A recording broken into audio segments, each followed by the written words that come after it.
बोले गंगा मैया की जय।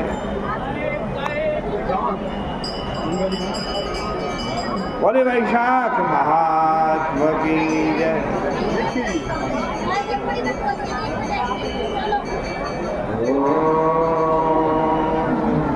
नारायण नमस्कृत्य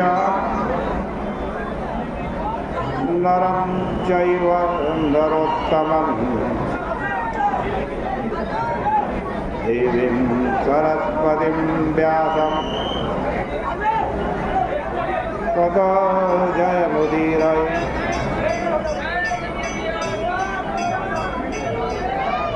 निराकारं भजन्ते के नराकारं तथा परे भयन्तु तापसंतप्ता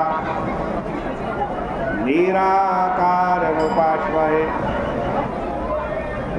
यत्र योगेश्वर कृष्ण यत्र पार्थ धनुर्धरा तत्र श्रीर्विजयो भूतिर्भवानीतिर्मतिर्मम।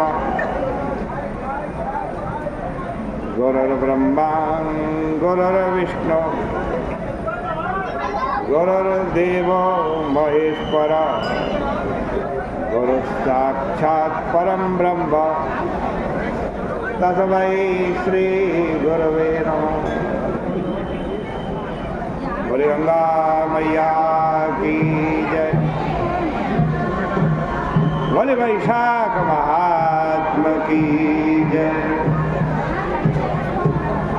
पतित पावनी कलिमलहारिणी मोक्षदायिनी मंगलकारिणी माँ गंगा मैया का ये पवित्रतम तीर्थ हर की पौड़ी ब्रह्मकुंड है।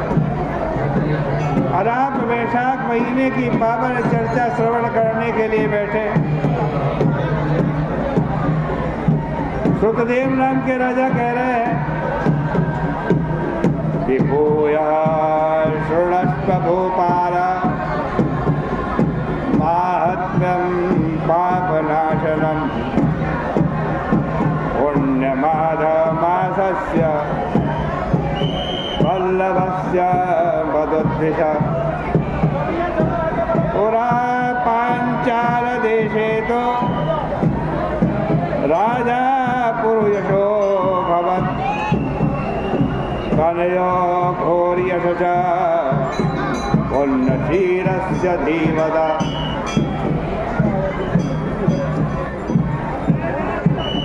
सुखदेव नाम के महात्मा कह रहे हैं कि हे राजन, भगवान विष्णु के प्रिय परम पवित्र वैशाख के महात्म को, जो पापों का नाश करने वाला है, उसको मैं पुनः कहता हूँ, आप लोग श्रवण करें।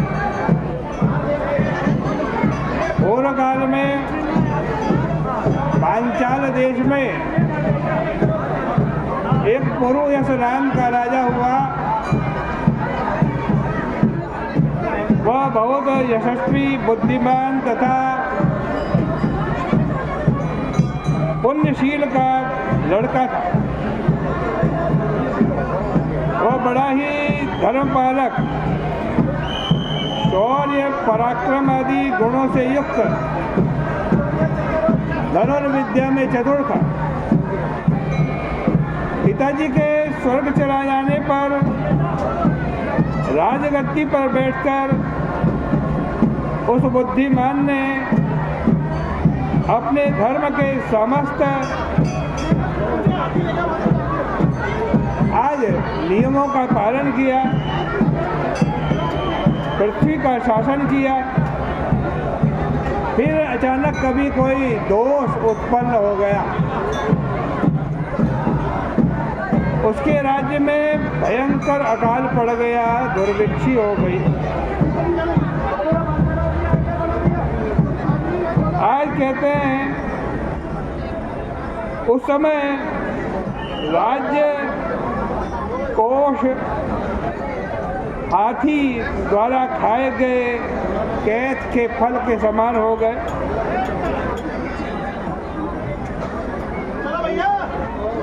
आज उस राजा को बलहीन देख करके आसपास के पड़ोसी राजा इकट्ठे हुए और इसके ऊपर आक्रमण कर दिया। ये राज्य छोड़ करके आज कहते हैं पर्वत पर चला गया। अपनी पत्नी शिखनी और धात्री के साथ ऐसी जगह चला गया जहाँ का कोई रास्ता भी नहीं जानता था।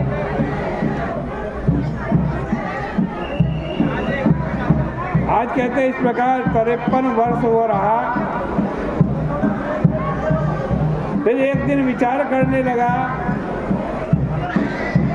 मैंने तो कोई जीवन में अपने पाप नहीं किया, मेरा पवित्र कुल में जन्म हुआ, गुरु भक्ति की, ब्राह्मणों की भक्ति की, प्राणियों पर दया की, जितेंद्रिय रहा, फिर क्या बात है आज मुझको इतना कष्ट मिल रहा। न मेरा कोई भाई है, न पुत्र है, न कोई हित चिंतक है। ऐसा वो विचार करने लगा, किस कारण मेरी पराजय हुई। ऐसा विचार करते करते अपने गुरु का स्मरण किया। मुनियों में श्रेष्ठ सर्वज्ञ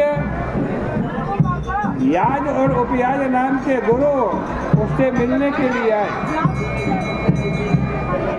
गुरु जी को प्रणाम किया, वन के ही यथा योग्य फल मूल लाकर के उनका स्वागत किया, सत्कार किया। फिर पूछा, हे गुरुदेव, आप तो ब्रह्म परायण हैं, मुझको ये कष्ट क्यों मिल रहा है? आज न मेरा कोई पुत्र है, न भाई है, न कोई हित चिंतक है। हे गुरुदेव, इसका कारण कहिए। याज और उपयाज बोले कि हे राजन सुनो, तुम्हारे दुख का कारण मैं कहता हूं। पहले 10 जन्म में तुम व्याध थे, बहीलिए थे, बड़ा निष्ठुर तुम्हारा हृदय था, हिंसा में लगे रहते थे, धर्म का लेश मात्र भी तुम्हारे अंदर नहीं था, इंद्रियों में दम नहीं था, अर्थात दमन नहीं था, कभी भगवान का नाम मुख से नहीं लिया। आज कहते हैं इसलिए तुम्हारे को ये कष्ट मिला है, ये दुख मिला है।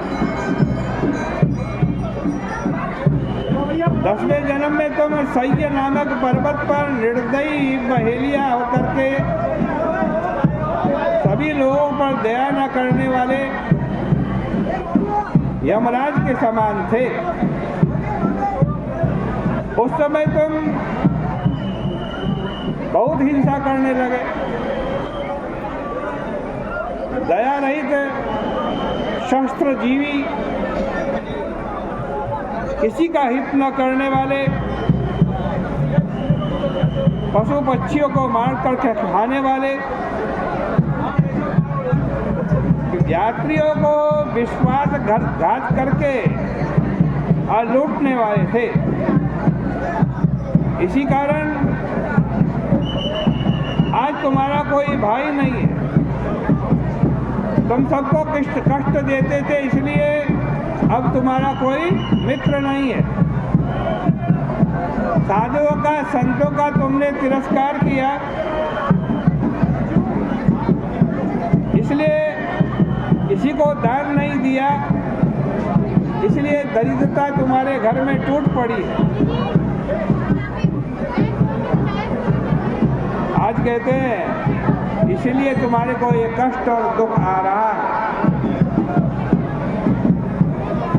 राजा ने पूछा, महाराज जब मैंने इतने पाप किए तो मेरा इतने ऊंचे कुल में राजवंश में जन्म कैसे हुआ, इसका कारण भी बतला दीजिए। याज और उपयाज ने कहा कि देखो, तुम्हारे उत्तम कुल में जन्म होने का कारण भी बतलाता हूं।